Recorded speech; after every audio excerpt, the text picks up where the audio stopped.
How can you not be incredibly bullish with all this news coming out, especially with Ethereum just unlocking and people aren't selling? It's almost at $2,000 right now.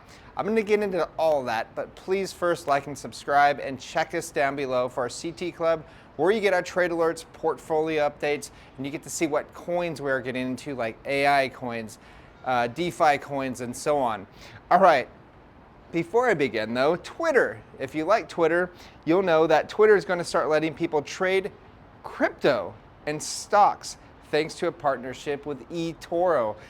Man, so if people think that Bitcoin is going somewhere, going away, you know, like that Dave Ramsey's guy that hates on Bitcoin so much but claims he's like a financial wizard, or whoever else, yeah, they're all wrong. This is just the beginning, guys. All right, now let's talk about Bitcoin dominance right now. So Bitcoin dominance is about 50% right now, or just under 50%. That is usually where it starts to decline. So what does that mean? It means that alt might have their time to shine. Yes, a lot of our coins in our CT Club have gone up ridiculous amounts, but we've seen nothing yet. This isn't even a bull market, and already we're seeing 2, 3, 4x gains, whatever. Yeah, so I'm pretty excited about this. I'm actually really looking forward to Bitcoin dominance dropping. That means more money is pouring in from Bitcoin into the altcoins, and vice versa. It's just like a trade-off. It's very cyclical. So, all right, Ethereum's Shanghai upgrade has gone live. There's $34.5 billion in staked Ethereum, right? And that number is now going to be growing as well. And everybody thought, hey, you know what? As soon as this Shanghai fork comes out, the price is going to dump like crazy. What have we been saying, Heidi and I? You know this, that Bitcoin or Ethereum is going to do just fine. The people that had invested or staked their Ethereum in the beginning with Lido or whoever else, they had in mind a long-term outlook, right? And they knew the risks involved. So we went through all that. We knew the risks involved, but we still decided to do that. You think we're going to sell under $2,000? You'd have to be nuts. Doesn't take a genius to figure that out. We got a lot of crap for that, but I stuck with my wits. All right. Next up, we have crypto exchange FTX has recovered $7.3 billion. That's a ton of money. Let's see what actually happens with that. Obviously, lawyers and other people involved with this court case are going to suck and siphon a lot of that money away, right? But we'll see how much they actually get. But the interesting thing is FTX actually exploded like over 100%, right? Shortly after this news, but it wasn't actually that news that was the reason why it exploded higher. Actually, FTX will consider restarting its crypto exchange in the second quarter.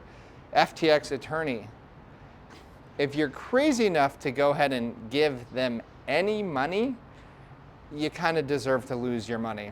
Just saying. Next, we have the dollar getting crushed. It's going to get annihilated. And even though Yellen says everything's fine, the economy's fine, let's go over some stuff. Brainerd said, Congress has to find a way to raise the federal debt ceiling. Oh, they're really trying to raise that debt ceiling. Forget the debt ceiling. Do you know how much money these guys are the Federal Reserve is printing right now?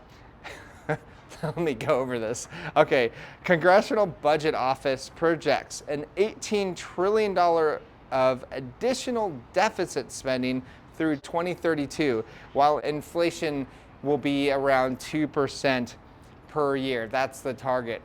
How are they going to pull that off and then also have a 2% inflation target? These people don't understand what or how inflation actually happens, all right? Now, there's this guy named the Happy Hawaiian on Twitter. He says, the 2023 deficit is exploding. So we're getting back to now. For the first 3 months of 2023, the deficit was a whopping $679 billion.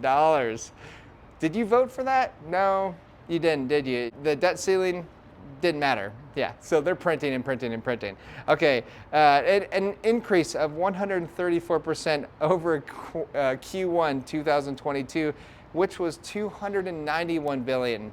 Stop you right there. Remember what I said yesterday, that this year the Fed would print more currency out of thin air than it's ever done in any year prior to this, okay? So what does this all mean?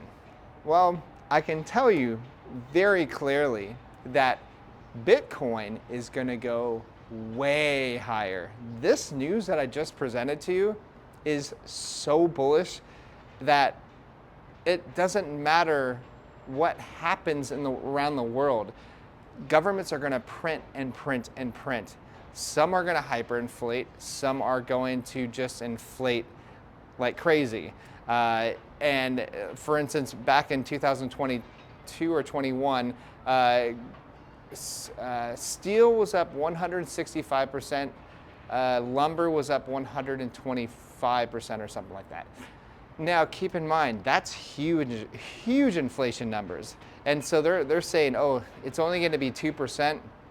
These guys are liars, and you need to get yourself some Bitcoin, because Bitcoin is gonna explode higher, and so are a lot of the alts in this next bull market. I think this next bull market is going to be very lonely because there's so much bearishness right now, especially on crypto Twitter. I can see it through our channel, our numbers and stuff. It is very bearish right now. And we are over $30,000 with Ethereum almost at $2,000 again. Very exciting times. Please like and subscribe, and I will talk to you soon. Bye.